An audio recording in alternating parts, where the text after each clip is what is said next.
engineering department. He is here with us. Or Dr. Arif Saab, please. Dr. Arif Saab from Software Engineering, the Department of IT and CS. So they are here for, to help you out in the questions and any confusion if you have in your C++. ठीक है? अभी तक जितना भी आपने C++ basics cover किए हैं, उससे रिलेटेड आप आपसे क्वेश्चन कर सकते हैं, उसी टॉपिक्स में या किसी कंटेंट्स में आप आपसे पूछ सकते हैं. ठीक है? वीडियो क्वालिटी थोड़ी सी डिस्टर्ब होगी. This is first time where we are using the webcam and the YouTube live streaming. तो इंशाल्लाह इसको with the passage of time इसको और इम्प्रूव करते जाएंगे इस चीज को. लेकिन अच्छा, तो इस सेशन से फायदा उठाते हुए आप लोगों ने ये करना है कि you need to ask question. आपने कमेंट्स में क्वेश्चन राइट करने. ठीक है? सो कमेंट्स आपके हमें नजर आ रहे हैं. ठीक है? And we will try to address those comments जो आपके क्वेश्चंस होंगे. So the floor is open for you. और आप क्वेश्चन पूछ सकते हैं यू इन कमेंट्स. ठीक है? कमेंट्स में आप पूछ ले क्वेश्चन. जी, इसको ब्लैक कर, मैं करता हूं, ब्लैक अच्छा नजर आता है. जी, Hasan Zaman, ask a question. Mister Yasir Rashid, Naveed Abbas, वालेकुम अस्सलाम व रहमतुल्लाह. हसीफ खान, हम ठीक है जी, मैं ठीक हूँ हसीफ खान. और sir, can you make it downloadable? Yes, it will be downloadable but not live streaming हो रही है. So when we finish it with it इंशाल्लाह, तो उसके बाद ही ये मतलब दूसरी वीडियोस की तरह अवेलेबल होगी. ठीक है? यूट्यूब के ऊपर. तो आप बेशक इसको डाउनलोड कर देते हैं. ठीक है? ठीक है, अभी लाइव स्ट्रीमिंग हो रही है. जी, अस्सलाम वालेकुम Talha Jadoon. Ask question.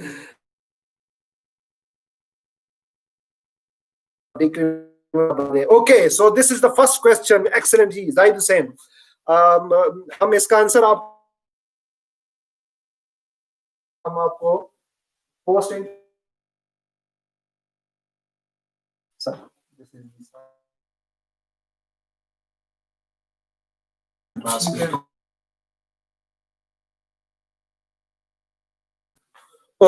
Post and pre.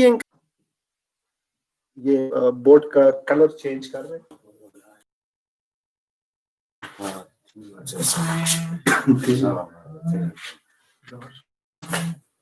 बताया तो और एक गुजारिश भी है कि ये जो आपको टाइम मिला है, दिस इज क्वाइट प्रेशियस, तो इसको यूटिलाइज करें. सलाम दुआ होती रहेगी, लेकिन इस और क्वेश्चंस जो आपके जहन में हैं वो कर लें. Floor is open for you. अच्छा, एक स्टूडेंट ने पूछा कि पोस्ट इंक्रीमेंट और प्री इंक्रीमेंट में क्या फर्क है. तो पोस्ट इंक्रीमेंट और प्री इंक्रीमेंट से पहले हम अक्सर जिक्र करते हैं कि जब भी आपने कोई कॉन्सेप्ट समझना है तो you just break down the term. ठीक है जी? अब वो टर्म को ब्रेक डाउन करेंगे तो आधा इल्म तो उधर ही से मिल जाएगा. अब एक है पोस्ट और एक है इंक्रीमेंट. तो पोस्ट और प्री की तो जब हम बात करते हैं तो पोस्ट का मतलब है कि बाद में कोई चीज हो रही है, और प्री का मतलब है कि पहले कोई चीज हो रही है. अब चूंकि हम इंक्रीमेंट की बात करें तो इंक्रीमेंट ऑलरेडी आपको पता है कि तो अगर 1++1++ पोस्ट एंड प्री का भी आपको क्लियर हो गया. पोस्ट क्या है? पोस्ट पहले उससे कोई एक्टिविटी हो रही. अब कोई एक्टिविटी हो रही. अब उस आई की वैल्यू है दैट इज 1, और फिर हम उसको अगर इंक्रीमेंट करना चाहेंगे, फॉर एग्जांपल हमारे पास एक वेरिएबल है आई और उसकी वैल्यू है 2. ठीक है? तो एक कॉन्सेप्ट है इंक्रीमेंट का. अगर हम इसकी वैल्यू इंक्रीमेंट करना चाहें तो this is how we can do, plus plus. और वो पोस्ट और प्री का जो कॉन्सेप्ट है तो उसमें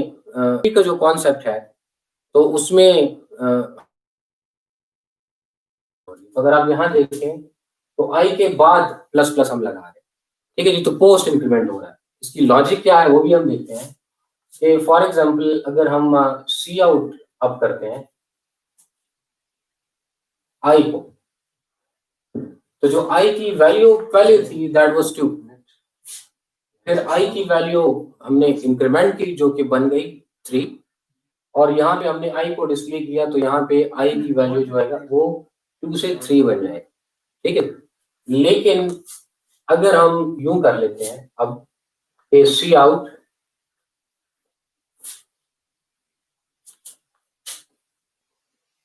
प्लस प्लस आई और सी out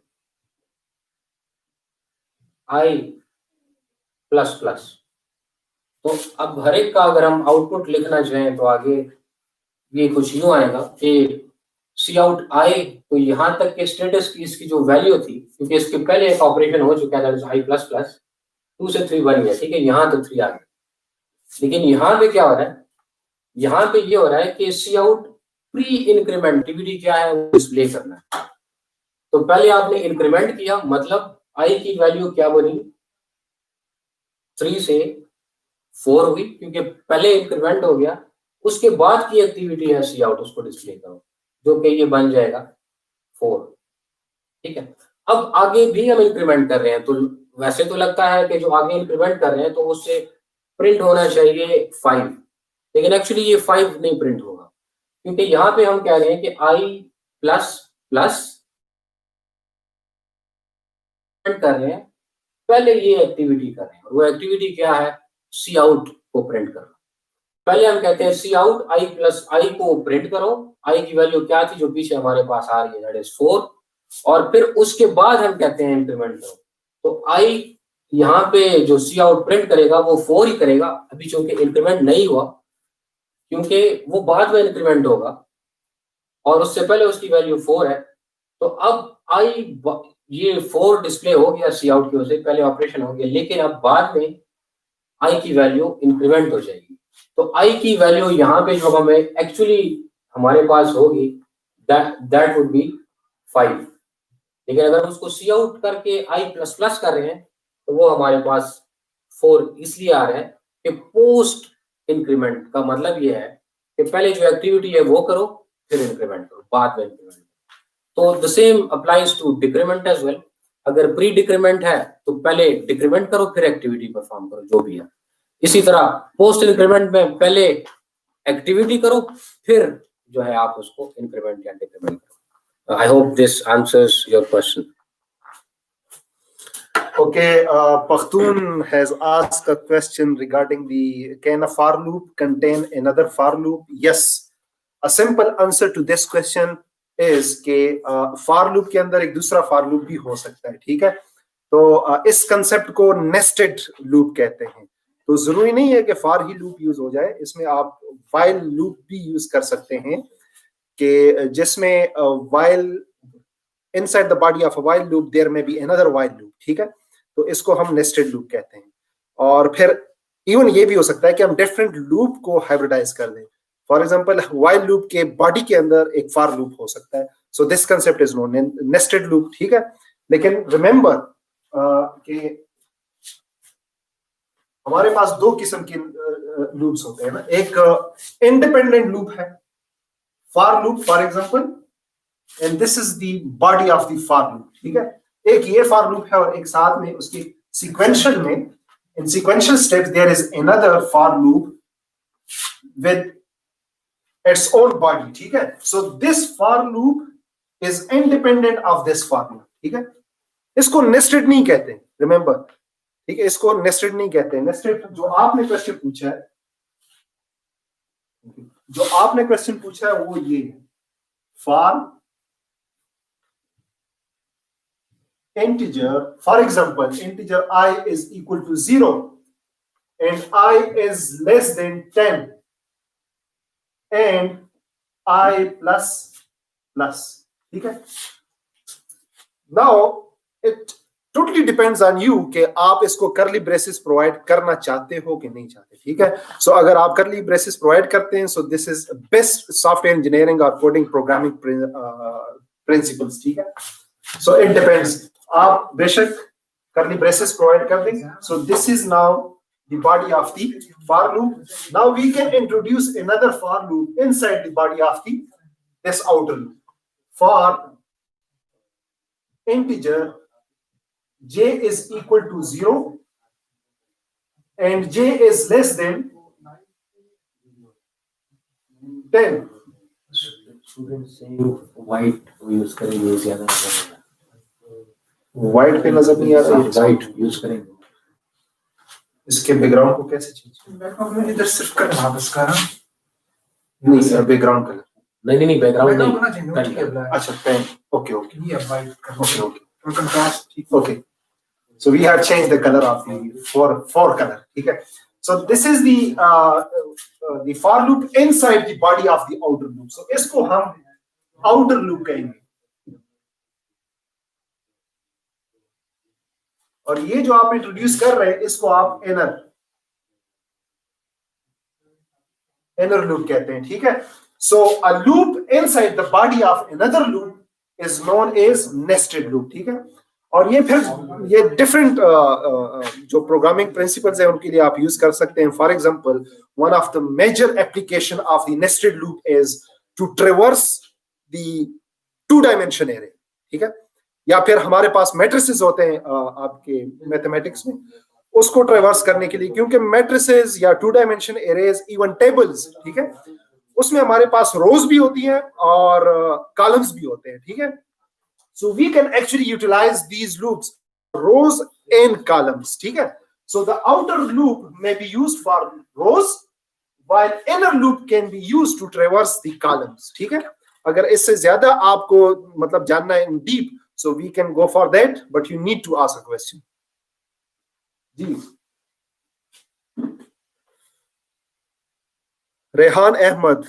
Sir, okay, question, can we use same variable first use in function then in main function? Yes, of course. ये दो टाइप की होती है. अगर आपने ग्लोबल वेरिएबल यूज किया हुआ है, for example integer a and then you introduce the main function,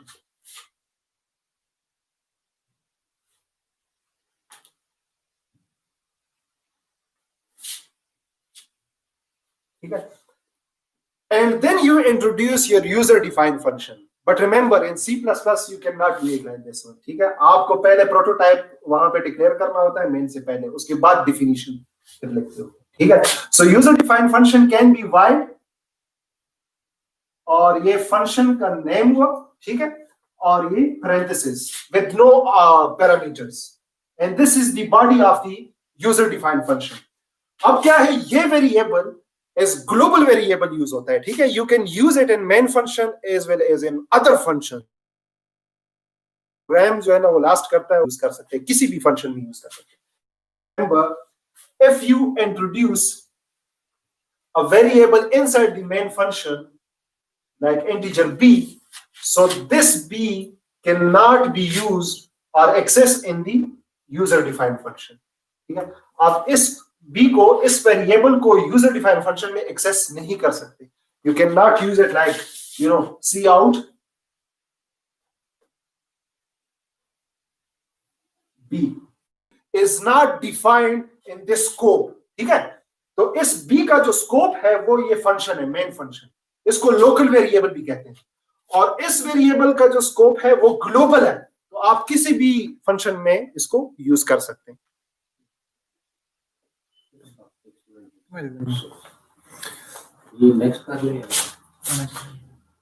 So next question is about switch statement. Switch statement जो है ये मल्टी सिलेक्शन के लिए यूज होती है, ठीक है.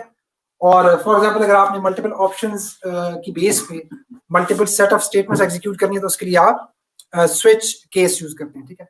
सो फॉर एग्जांपल आपने डिफरेंट ग्रेड्स की बेस पे कोई स्टेटमेंट लेट्स से डिस्प्ले करनी है, तो फॉर एग्जांपल अगर आप कहते हैं कि you declare a variable called of type character grade, ठीक है, and then you ask the user to input it using cin,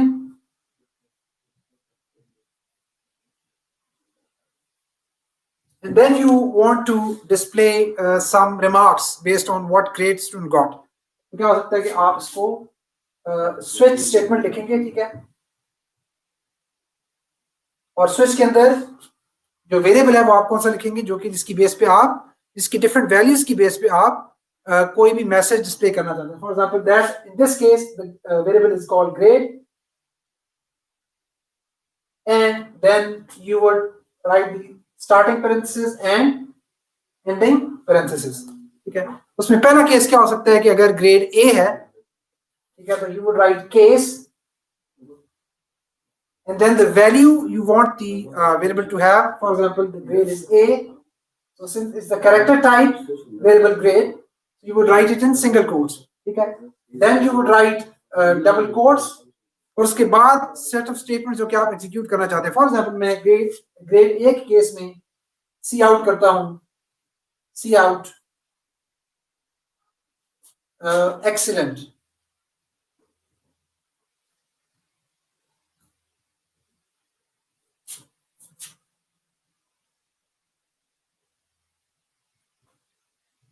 and then you have to basically write break.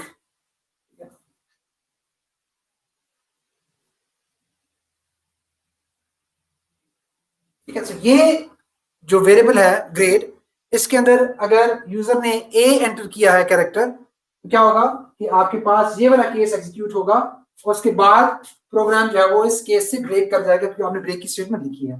And similarly अगर case is B, that is जो variable grade है उसके अंदर user ने सी in B किया है, तो then you have to cout, let's say very good,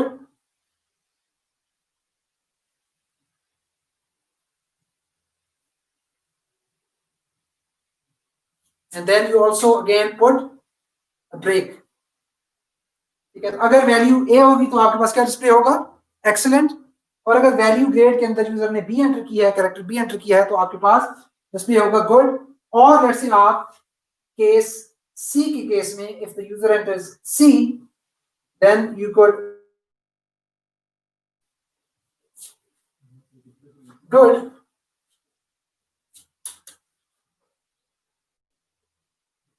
and then also again break. और सिमिलरली अगर आप ग्रेड डी ई एफ के लिए भी स्टेटमेंट लिख सकते हैं. और फाइनली अगर यूजर ने A B C D F में से कोई भी वैल्यू नहीं लिखी और उसके लिए आप डिफॉल्ट केस लिखेंगे, default.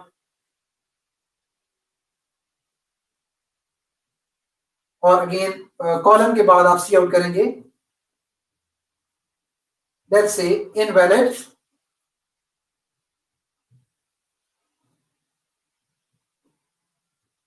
and again a break.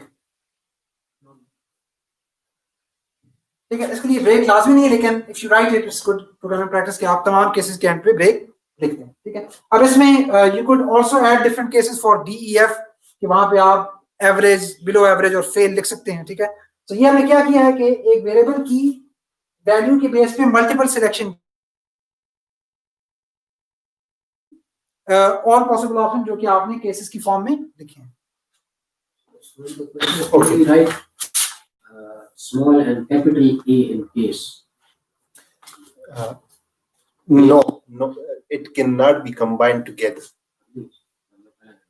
So therefore अगर आप चाहते हैं कि यूजर जो है वो इस प्रोग्राम के केस में अगर आपने लोअर केस ए लिखा है तो उसको वो डिफॉल्ट केस में ही कंसीडर करेगा, वो उसको कैपिटल ए में काउंट नहीं करेगा क्योंकि वो एग्जैक्टली कंपेयर कर रहा है कि आपने जो अपर केस ए लिखा है कि नहीं लिखा है, क्योंकि नॉर्मली ग्रेड जो है वो अपर केस होते हैं, लोअर केस नहीं होते हैं. ठीक है, देयरफॉर अगर आप चाहते हैं कि आप लोअर केस को भी कंसीडर करें तो आपको एक अलग केस लिखना पड़ेगा जिसमें केस ए के केस में भी आप, लोअर केस ए के केस में भी आप टाइप कर दें.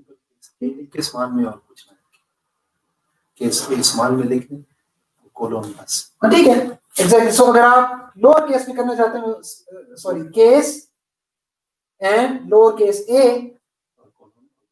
और कॉलन कर दें. ठीक है, इसके बाद ये रिपीट करें या ना करें, इट डजंट मैटर. क्यों? Because it will skip to the second case nevertheless, क्योंकि आपने यहाँ पे ब्रेक नहीं डाली. अगर आप ब्रेक डालना चाहते हैं यहाँ पे तो then you have to repeat the same statement and then write break. A student asked about the user defined function and the built in function. ठीक है, उसके ऊपर आते हैं. और एक स्टूडेंट ने ग्लोबल वेरिएबल और लोकल वेरिएबल का प्रेसिडेंस के बारे में पूछा है, तो वो भी इसमें कवर करने की कोशिश कर रहे हैं. So let's see. For example, we need hash CMath library.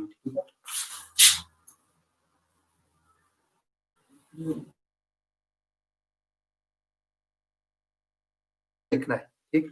So this is CMath और CMath का एक built-in function है, वो हम यूज करेंगे, ठीक. So let's define a global variable integer a is equal to 10. Okay, and then let's introduce the prototype for the user defined function. Integer power. So integer is the return type, space, while power is the name of the function. And then what we need is to introduce the parenthesis, और parenthesis में हमारे पास power हम हमेशा के लिए किसी भी एक वेरिएबल का हम power find करते हैं. तो variable by itself should be argument, ठीक है, और ये power भी हमारा argument होना चाहिए. तो इसलिए हमें 2 पैरामीटर्स यहाँ पे जरूरी है. एक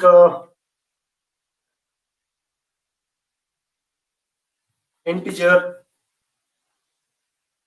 num and integer the power value p, and then introduce the semicolon. So this is the comma. Okay, here in between 2 parameters or 3 parameters, or we can say that parameters can be separated or should be separated using comma. Okay? So this is comma. Integer num, comma, integer p. So integer num ये वो number है जिसका हम power find करना चाहते हैं, और p वो वैल्यू है या वो वेरिएबल है जो पावर में आ जाती है. फॉर एग्जांपल 2 पावर 5, ठीक है. सो 5 इज नाउ पावर और 2 हमारे पास ये नंबर आ गया. So this is the prototype of the user defined function. उसके बाद फिर हम मेन फंक्शन यूज करेंगे जी. This is the main function. Main function में हम पावर फंक्शन को कॉल करेंगे, ठीक है. So C out power function. Power function में हमने 2 वेरिएबल पास करने हैं, एज यू नो, ठीक है. So for example I want to find out power for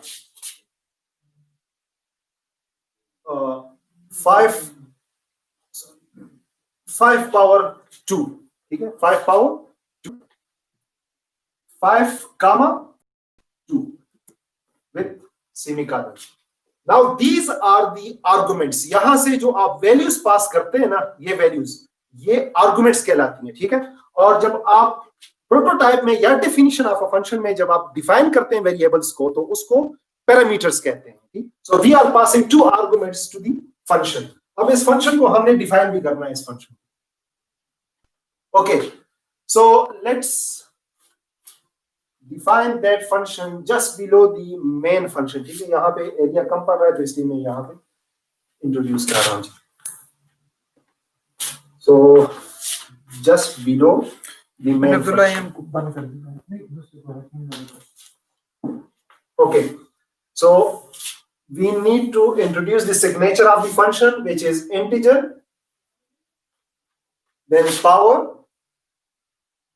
name of the function, and then parameter list. Okay, so integer num, comma separated by integer p. Integer num, comma integer p.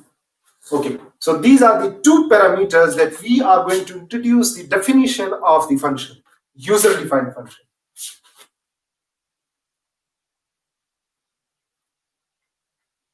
Okay, so we need to define the function by providing the body of the function. Okay, so we have 2 variables, that is n and power. Okay, so what we need is actually to multiply this n how many times? 2 times. Okay, so we need a for loop for this. For integer I is equal to 1, if 1 से start करेंगे ताकि हम power को control कर सकें.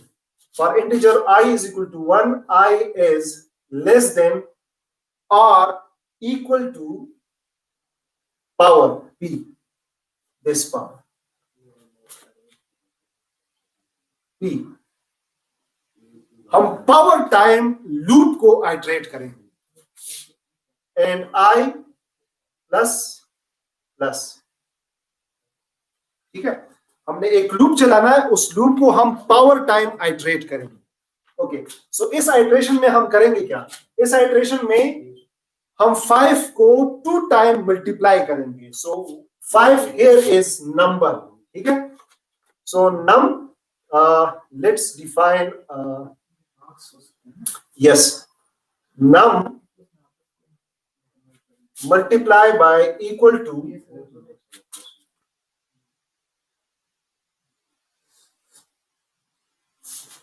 okay, let me erase yes and pen.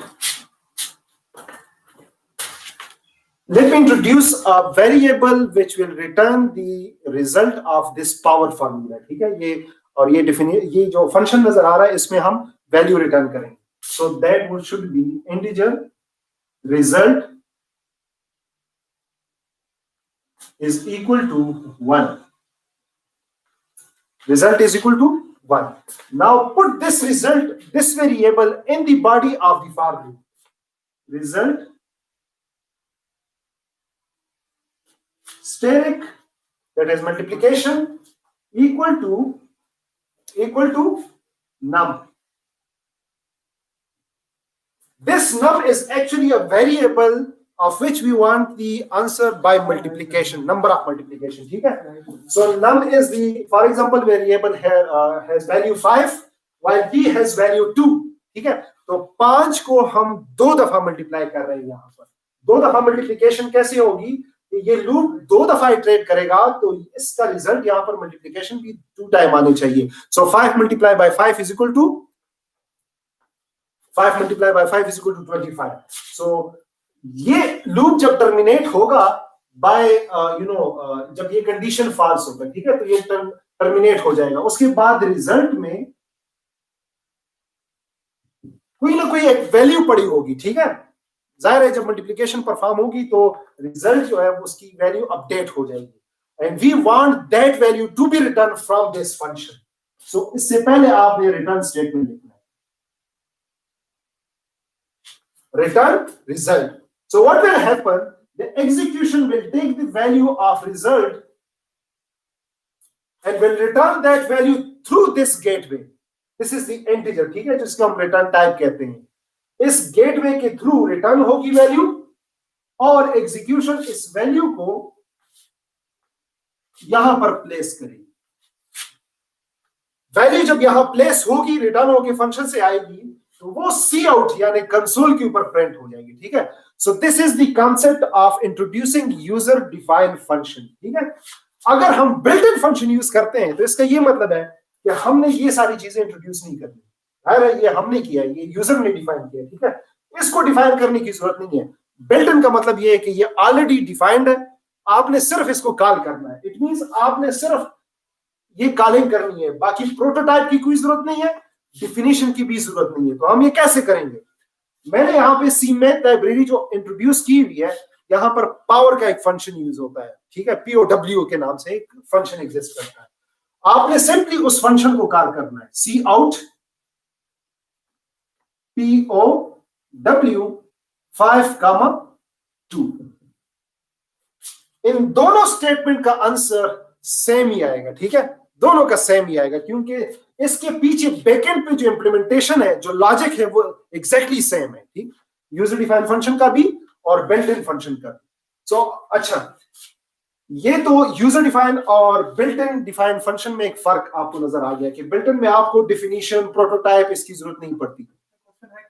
What is a parameter of the function?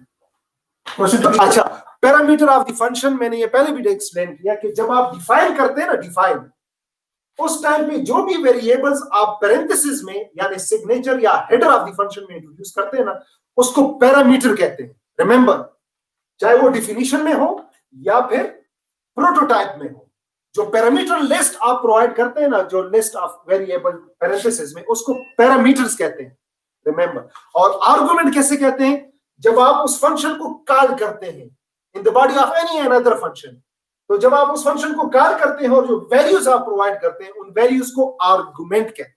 ठीक है, argument are actually the values you are passing to the function, और जब जिस फंक्शन में उसको एक्सेप्ट किया जा रहा है, कैच किया जा रहा है, वहां पे उसको पैरामीटर कहते हैं। This is the only difference. ठीक है, बाकी लॉजिक सेम ही है। ठीक, okay.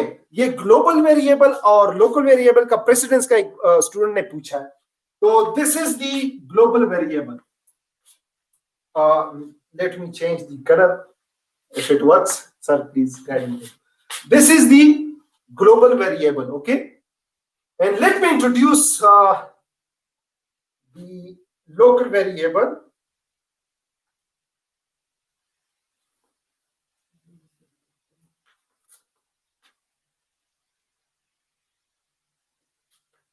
Integer a is equal to 20. Now this is the global variable, and this is the local variable with same name. ठीक है, दो इंटीजर है, दोनों का भी सेम है, दोनों का नेम भी सेम है. So what should be the precedence of these? मतलब this, if you want to print it out on the screen, तो क्या होगा? Cout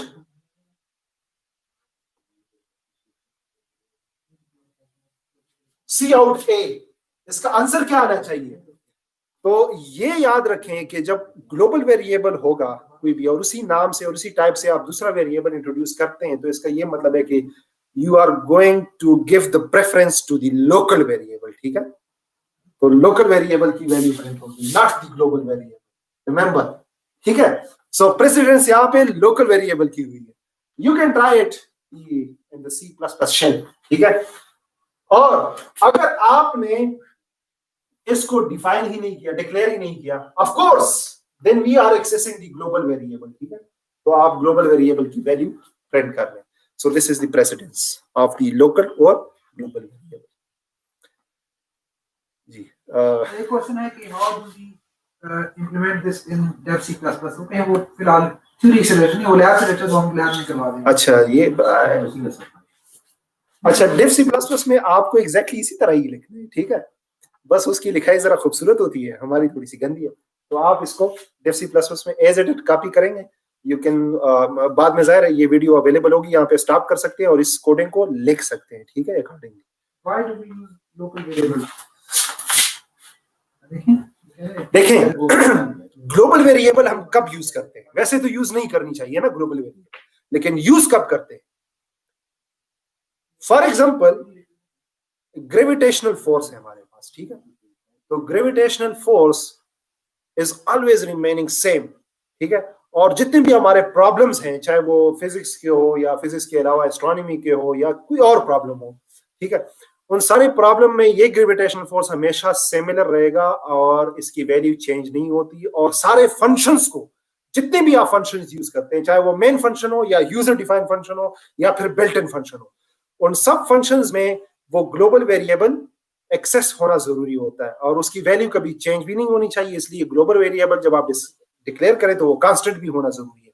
वैसे तो प्रोग्रामिंग प्रिंसिपल्स में ग्लोबल वेरिएबल को ऐसा सपोर्ट नहीं किया जाता. वो कहते हैं कि इसको यूज नहीं करना चाहिए. ठीक है, वो सिक्योरिटी रिस्क भी होता है. लेकिन आपको एटलीस्ट क्लियर हो जाना चाहिए कि ग्लोबल वेरिएबल हम तब यूज करते हैं जब हमारे पास वो value throughout program functions use कर रहे होते हैं. ठीक है, अदरवाइज फिर हम फंक्शन के अंदर लोकल वेरिएबल ही यूज करते हैं सिक्योरिटी पर्पस के लिए. ठीक है,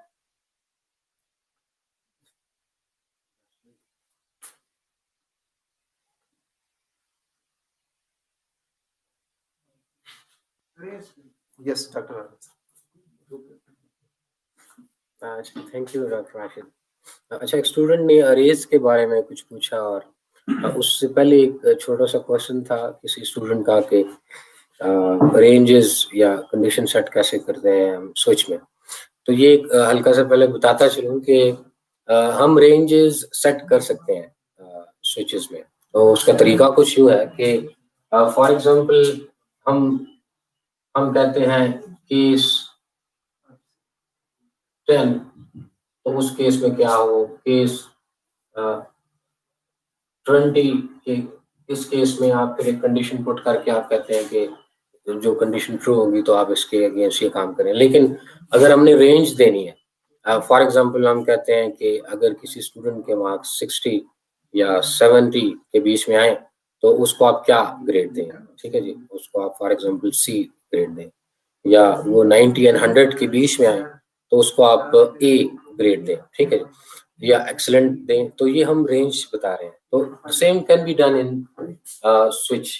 तो उसके लिए आपको कुछ करना ही पड़ता है कि you write the same keyword as case, और फिर आप फॉर एग्जांपल 10 करते हैं और 10 के बाद एक स्पेस देके फिर आप 3 डॉट्स लगाते हैं और फिर जो रेंज में जो दूसरी वैल्यू आप देना चाहते हैं वो दे देते हैं। For example that is 20।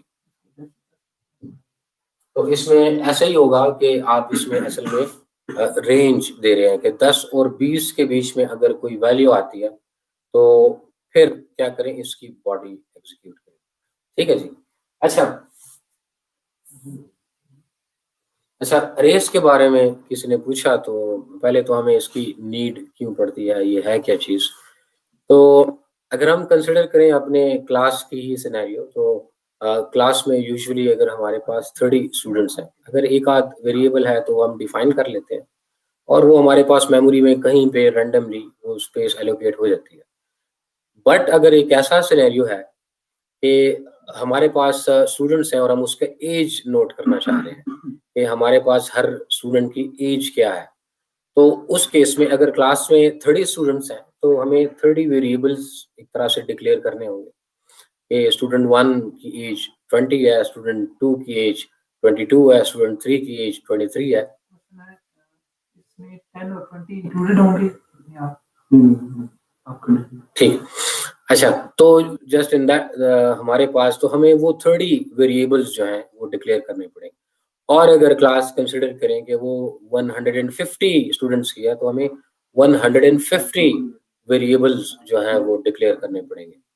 अब चूंकि डेटा सेम टाइप का है, हमें इंटीजर ही मिल रहा है, हम कहते हैं 20 साल, 21 साल, 20 साल, 21 साल मुख्तलिफ आ रहे हैं हर स्टूडेंट का। तो इसके लिए फिर हम क्या करते हैं, हम एक ही वेरिएबल बनाते हैं। फॉर एग्जांपल उसका नाम है std एज, हम अभी बता देते हैं।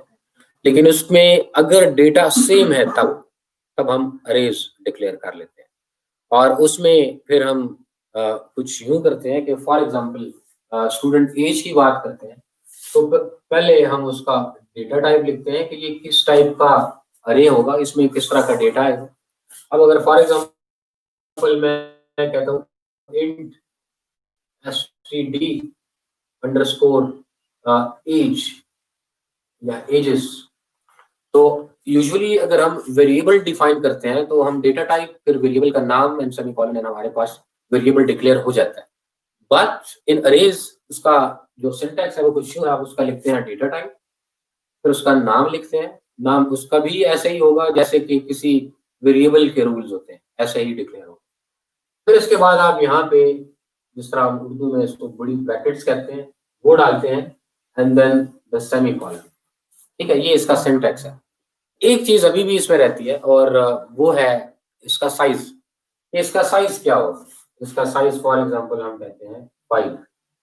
तो अब यहाँ पे इसने क्या किया, ये जो एक स्टेटमेंट हमने लिखी, इसने एक अरे डिक्लेयर की जिसका नाम है std ages, और इसमें कंसेक्यूटिव मेमोरी लोकेशंस पे, मतलब ये मेमोरी पे अगर आप डिफरेंट 5 वेरिएबल्स डिक्लेयर करते तो मेमोरी में शायद डिफरेंट जगह पे स्टोर होता।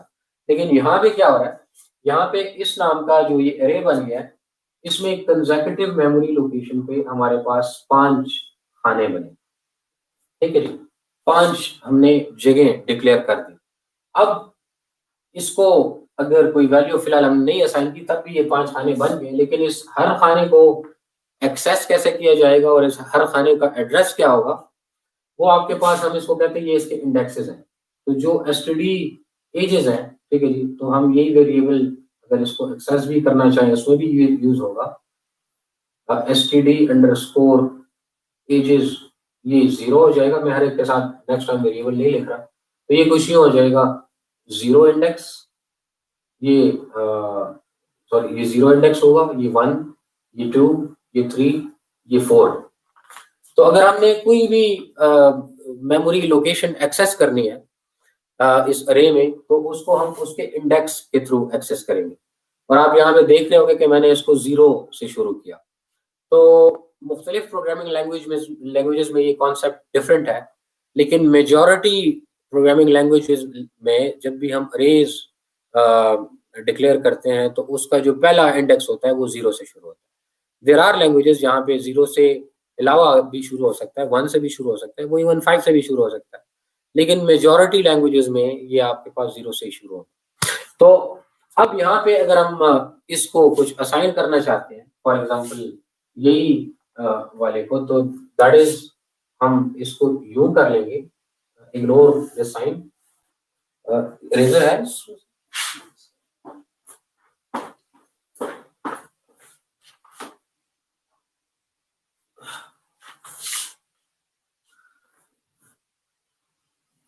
Thank you sir.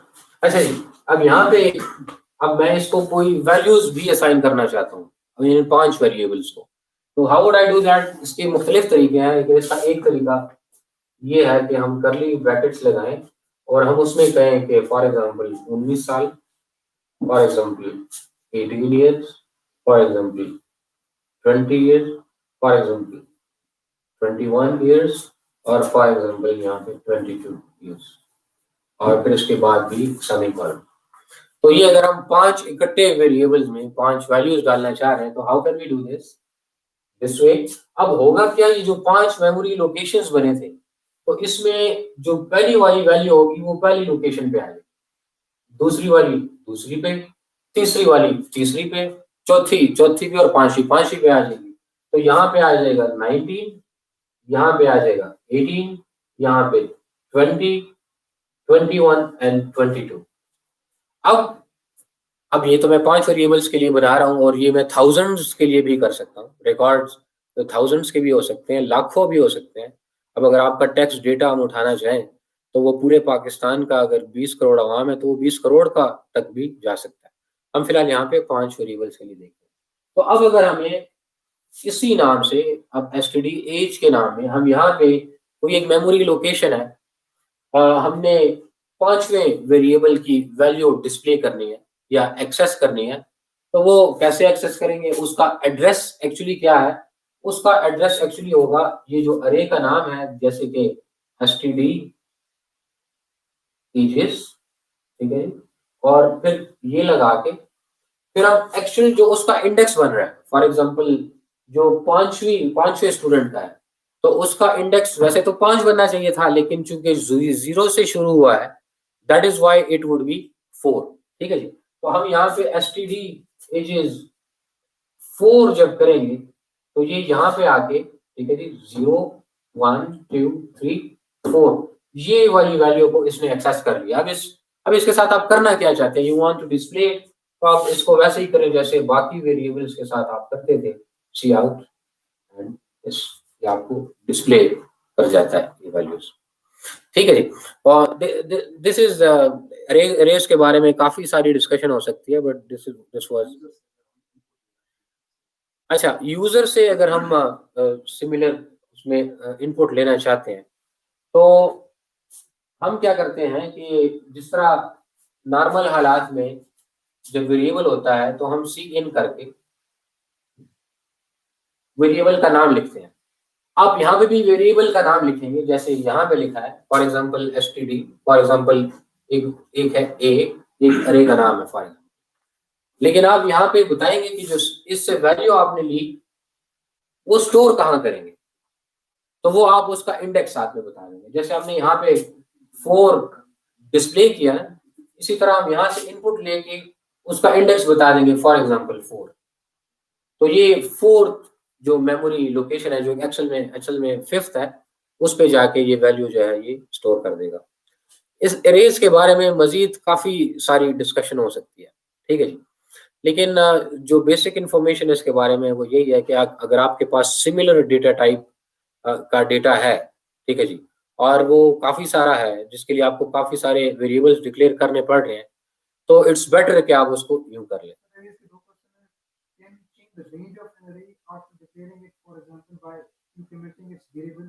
रेंज मतलब साइज अगर आपने 5 डिक्लेयर किया तो क्या इसको हम 6 बना सकते हैं? अच्छा, इसमें एक चीज है कि साइज अगर आप चेंज करना चाहते हैं तो एक सिनेरियो है कि अगर फॉर एग्जांपल आपने इंट ए अरे डिक्लेयर किया और उसमें आपने लिखा 4, ठीक है जी, तो इसका मतलब है आपने 5 मेमोरी लोकेशंस जो है, 4 मेमोरी लोकेशंस जो है वो स्टोर कर लिए हैं, ठीक है। अब अगर आप इसका मेमोरी लोकेशन इंक्रीज करना चाहते हैं तो अगर आपने यहाँ पे एक वेरिएबल दिया है, ठीक है, फॉर एग्जांपल आई, ठीक है, तो या जे से, ठीक है, फॉर एग्जांपल जे है, तो आप इस जे को बाद में इंक्रीमेंट कर सकते हैं, तो आपका अरे साइज जो है उसके साथ इंक्रीज कर सकता है। अदरवाइज एक और सिनेरियो है, इन सारे झंझटों से हटने के लिए बेस्ट तरीका ये है, प्रोग्रामिंग प्रैक्टिस तो ये है कि आप अरे साइज पहले से बता दें, लेकिन अगर आप अरे साइज जो है वो नहीं बताना चाहते और आपको लगता है कि आपकी वैल्यूज, आपको मजीद मेमोरी लोकेशंस चाहिए होंगे, फॉर एग्जांपल आपकी इनकम टैक्स का डेटा अगर आ रहा है आपके पास, ठीक है जी, तो वो पहले 100 लोगों का है और उसमें फिर लोग ज्यादा हो गए हैं, वो 101 हो गए हैं, ठीक है जी, तो उसके लिए आपको एक और मेमोरी लोकेशन बनाने से अच्छा है कि आप इसको डायनामिक छोड़ दो। अब फॉर एग्जांपल आपके पास एक अरे है इंट बी, ठीक है जी, तो बी के आगे आप खुला छोड़ दें, ठीक है, आप इसको खुला छोड़ दें और आप यूं कहें कि जी ए बी और ये इसके, फिर आप इसमें जितनी भी वैल्यूज डालते जाएंगे 1 2 3 4 अब जो 1000 करेंगे ना तो ये 1000 मेमोरी लोकेशंस बना दें, ठीक है जी। आप 1 लाख करेंगे तो ये 1 लाख मेमोरी लोकेशंस बना लें, ठीक है, हम इसको डायनामिक छोड़ सकते हैं। हाँ, इसकी रेंज हम वैसे ही बढ़ा सकते हैं जैसे मैंने आपको बताया कि आप उसका साइज जो है, जो इंडेक्स है मैं बता रहा हूँ साइज, यहाँ पे आप इसको वेरिएबल बना लें ताकि उस वेरिएबल को आप आगे भी नीड के अकॉर्डिंग इंक्रीज कर सकें। दूसरा जो एक इम्पॉर्टेंट बात अरेज के हवाले से है कि ये यूज एक्चुअली कहाँ पे होंगे, तो देर आर मेनी डोमेन्स जहाँ पे यूज होते हैं, कुछ मैंने आपको एग्जांपल्स ऑलरेडी बता भी दिए हैं। एडवांस एक सब्जेक्ट है जो कि आप बाद में पढ़ेंगे भी, डेटा स्ट्रक्चर्स एंड एल्गोरिथम और ऑपरेटिंग सिस्टम्स में भी, कि जहाँ पे आप स्केजुलिंग करते हैं, तो वहाँ पे this is one of the data structure के जिसमें आप नंबर ऑफ प्रोसेसेस को सेव करते हैं ताकि आप एक अपना क्यू, तो खैर एक अलग भी डेटा स्ट्रक्चर है लेकिन हम यहाँ पे कॉन्सेप्ट के लिए बता देते हैं कि एक के बाद एक प्रोसेस आपके पास एक ही लाइन में खड़ा होता है और आपका प्रोसेसर उसको मैनेज करता है। स्केजुलिंग और इस तरह की मजीद एक्टिविटीज में भी इस तरह का डेटा स्ट्रक्चर यूज होता है। There can be a lot of discussion about arrays, multi dimensional arrays के बारे में भी डिस्कशन हो सकती है, लेकिन वो चूंकि अभी तक के कॉन्सेप्ट में हमने नहीं क्लियर किया हुआ, नहीं पढ़ा हुआ, तो हम उसको फिलहाल अवॉइड करेंगे, ठीक है। Thank you.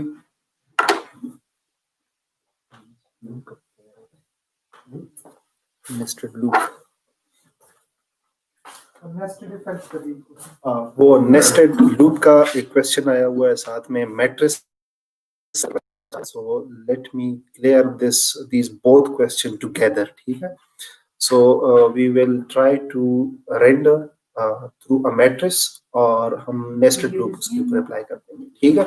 so let's चाहे आप मैट्रिक्स इसको कंसिडर करते हैं या फिर इवन आप इसके लिए 2 डायमेंशन एरे भी डिक्लेयर कर सकते हैं, ठीक है, और साथ में आप ये भी कर सकते हैं कि एक टेबल डिजाइन कर दें, ठीक है। So there are different concepts with same visualization. तो इसकी विजुअलाइजेशन कैसी होगी? फॉर एग्जांपल अगर हमारे पास मैट्रिक्स है तो उसमें भी रोज और कॉलम्स होती हैं, ठीक है, और टेबल में हमारे पास रोज एंड कॉलम्स होते हैं। सो for example this is a matrix, ठीक, और इसमें आपके पास वैल्यूज हैं 4 5 3 4 5 3 2, 6, 7, 1, 9 and 8. This is a specific example and very simple example of the matrix, ठीक है। अब आप इसको टेबल भी बना सकते हैं, ज़ाहिर है आप इसके रोज एंड कॉलम्स वो डिजाइन कर दें, ठीक है, और इसको 2 डायमेंशन एरे में भी कन्वर्ट कर सकते हैं, ठीक है। But you should know the position of each value, चाहे वो मैट्रिक्स में हो या टेबल में हो या फिर 2 डायमेंशन एरे, ठीक है। सो पोजीशन आपको कैसे नजर आती है? पोजीशन कुछ ऐसे होगी कि हमारे पास ये रो नंबर 0 होगा, ठीक है, row number 0। So the first row is 0, the second row is 1, this is the second row and this is the index of this second row is 1, ठीक है। इसी तरह फिर index of third row वो हमारे पास 2 के रहेगा, ठीक है, 2 होगा। फिर हमारे पास यहाँ पे कॉलम्स भी आपको नजर आ रहे हैं। सो फर्स्ट कॉलम का इंडेक्स क्या होगा? 0, सेकंड कॉलम का इंडेक्स क्या होगा? 1 एंड थर्ड कॉलम का इंडेक्स क्या होगा? 2। सो बी रिमेंबर कि जब आप मैट्रिक्स या 2 डायमेंशन एरे या टेबल की बात करते हैं तो वहां पर पोजीशनिंग हमेशा 0 से स्टार्ट होती है, इंडेक्सेस हमेशा 0 से स्टार्ट होती है, इसलिए हमें row number 0, row number 1 and row number 2, column number 0, column number 1 and column number 2। यहाँ पे आपको वैल्यूज नजर आ रही हैं और यहाँ नीचे हम इसकी जो पोजीशनिंग है, जो इंडेक्सेस है, वो यहाँ पे हम शो करेंगे। तो 4 की जो वैल्यू, जो पोजीशन है या इंडेक्स है, वो इंडेक्स क्या बनेगा?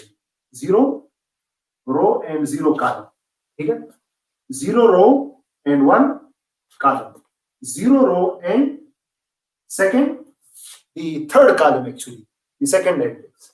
Similarly, the position of 2 will be 1 comma 0, the position of 6 will be 1 comma 1, and the position of 7 is, the index of the 7 is 1 comma 2. So 2 comma 0, 2 comma 1 and 2 comma 2. So these are actually the positions through which we can access the values, ठीक है। हम इन position indices को use करते हुए values को access करने की कोशिश करेंगे। सो यू मस्ट रिमेंबर कि जब आप मैट्रिक्स में वैल्यू रिप्रेजेंट करते हैं, वो वैल्यूज हमेशा एक पोजीशन या इंडेक्स के ऊपर एग्जिस्ट करती है, ठीक है। तो उस इंडेक्स को हम एक्सेस करते हैं। जब आप इंडेक्स को एक्सेस करते हैं, इसका मतलब ये कि इंडेक्स के ऊपर जो वैल्यू है वो आप रेंडर करना चाहते हैं, उसको आप इवैल्यूएट या जो भी है उसको आप मैनिपुलेट करना चाहते हैं, ठीक है। तो यहाँ पर आपको रोज नजर आ रही है और कॉलम नजर आ रहे हैं, ठीक है। सो इससे पहले एक नेस्टेड लूप का क्वेश्चन पूछा था, फिर बाद में भी क्वेश्चन आए हैं नेस्टेड लूप का, कि एग्जांपल होना चाहिए। सो नेस्टेड लूप यहाँ पे बड़ा फिट करता है इस एग्जांपल के साथ, ठीक है। वो कैसे कि हम फॉर एक आउटर लूप यूज करेंगे और दूसरा इनर लूप यूज करेंगे। आउटर लूप हम रोज के लिए यूज करेंगे, रोज 0 1 2, और इनर लूप को हम कॉलम्स के लिए यूज करेंगे 0 1 2, ठीक है। तो आउटर लूप भी हमारा स्टार्ट होना चाहिए from i is equal to 0। We can also start it from another value, ठीक है, लेकिन मैं आपको कंफ्यूज नहीं करना चाहता फिलहाल। सो क्योंकि हमारा 0 जो रोज है वो 0 से स्टार्ट हो रहा है विद इंडेक्स 0 1 2, इसी तरह कॉलम्स भी हमारे 0 1 2 से स्टार्ट हो रहे हैं, 0 से स्टार्ट हो रहे हैं। तो हम लूप्स को भी इनिशियलाइज, जो डिक्लेरेशन वेरिएबल है, डिक्लेयर्ड वेरिएबल, वो भी इनिशियलाइज करेंगे with 0। So outer loop integer row r is equal to 0 and row is less than 3, ठीक है। रो इज लेस देन 3 क्योंकि हमारे पास 0 1 2 रोज एग्जिस्ट करते हैं, 3 एग्जिस्ट ही नहीं करते, इसलिए हम 0 1 2, तो row is less than 3 and r या रो प्लस प्लस, ठीक है। This is the outer. इसमें होगा क्या कि फर्स्ट आइटरेशन में हमारे पास r की वैल्यू, फर्स्ट आइटरेशन में r की वैल्यू 0, ओके। अच्छा, जब फर्स्ट आइटरेशन एग्जीक्यूट होगा तो जाहिर है फिर हमें कॉलम्स भी देखने हैं। तो कॉलम्स कैसे हम आइटरेट कर सकते हैं, रेंडर कर सकते हैं, ओके, एक्सेस कर सकते हैं। फॉर इंटीजर सी कॉलम, ठीक है। आप कोई भी नाम रख सकते हैं, आप इसको पूरा कॉलम भी लिख सकते हैं तो वो ज्यादा अच्छा है, ठीक है। कंप्रहेंसिबिलिटी के लिए जरूरी है कि आपकी वेरिएबल नेम जो है वो फुल अंडरस्टैंडेबल हो, मतलब अच्छे नाम होने चाहिए आपके वेरिएबल के, आइडेंटिफायर ठीक ठाक होने चाहिए, सही। सो सी की बजाय आप कॉलम लिखें, ठीक है। So integer C is equal to, हम कॉलम्स की बात कर रहे हैं, सो कॉलम्स कहां से स्टार्ट हो रहे हैं, सी इज इक्वल टू 0 से स्टार्ट हो रहे हैं, 0, and C is less than, columns कितने हैं हमारे पास, 3 कॉलम्स हैं और थर्ड कॉलम का इंडेक्स नंबर 2 है, रिमेंबर, ठीक है, थर्ड 2 है। So column shall be less than 3, ठीक है। So column is less than, और दूसरा तरीका ये है कि हमारे कॉलम लेस देन और इक्वल टू 2 है, ठीक है। तो ये कंडीशन भी आप लगा सकते हैं, ठीक है। So this statement, this condition statement and the condition statement in outer loop, they both are actually same in their logics, ठीक है। तो वहां पर भी आप इक्वल लगा सकते हैं आउटर लूप में, लेकिन आपको 3 की बजाय फिर 2 लिखना होगा, ठीक है। Okay, so this is the inner loop for columns, terminator and C++. Now I want to print each and every value of this matrix on the screen, ठीक है। आप वैसे CN भी कर सकते हैं, लेकिन फिलहाल हम C आउट कर रहे हैं, ठीक है। CN आप 2 डायमेंशन में कर सकते हैं easily. Okay, so print out these values, we will need C out, console out, ठीक है। और उसके बाद फिर हम इन वैल्यूज को अगर हम प्रिंट करना चाहते हैं, so what we will need is to write down R and C, R and C, R and C for example, ठीक है। So R is a variable, C is a variable, R is variable of the outer loop, C is the variable of the inner loop, ठीक है। So in this way you are actually accessing to the first position.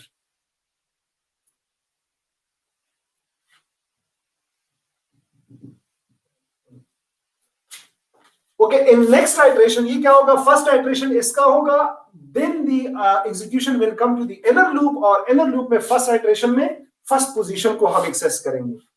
फिर ये second iteration इसकी होगी क्योंकि conditions is still true, second iteration में हम 0 1 को access करेंगे। फिर third iteration में हम 0 2 को access करेंगे, और फिर fourth iteration में inner loop की कंडीशन जो है वो false हो जाएगी, ठीक है। और जब इनर लूप का कंडीशन फॉल्स हो जाए तो इसका ये मतलब है कि ये लूप टर्मिनेट हो, टर्मिनेशन के बाद execution will come to the update statement of the outer loop, ठीक है। और अपडेट स्टेटमेंट में आर की पहली वैल्यू क्या थी, you remember, R was 0 actually. So increment, ये ऑपरेटर लगा हुआ है आर के साथ, तो this will increment the value of R by 1। So R की वैल्यू 1 हो जाएगी और R will be checked against the condition. So 1 is less than 3, yes, execution will come inside the again. और फिर से ये inner loop 3 times iterate करेगा, ठीक है, due to this condition. तो 3 टाइम हम इस वैल्यूज को, इन वैल्यूज को एक्सेस कर सकते हैं। सिमिलरली फिर ये दोबारा से एग्जीक्यूशन आउटर लूप में जाएगी, वहां पे अपडेट स्टेटमेंट और फिर कंडीशन और फिर इनसाइड, इस तरीके से हम थर्ड रो भी एक्सेस कर सकते हैं। और फिर in the fourth iteration of the outer loop this condition will become false, outer loop का। जब आउटर लूप का कंडीशन फॉल्स हो जाता है यहाँ पे, तो execution will never come to the body of the loop, ठीक है। या नेस्टेड लूप में जो इनर लूप है वो एग्जीक्यूट कभी नहीं होगा, execution will come and jump outside of the loop. अगर कोई स्टेटमेंट है तो वो एग्जीक्यूट हो जाएगी, नहीं तो आपका प्रोग्राम स्टॉप, ठीक है। So this was a simple example of the nested loop, for loop and a matrix जो आपको नजर आ रहा है, ठीक है। सो ये तो मैंने आपको पोजीशनिंग एक्सेसिंग की बात की।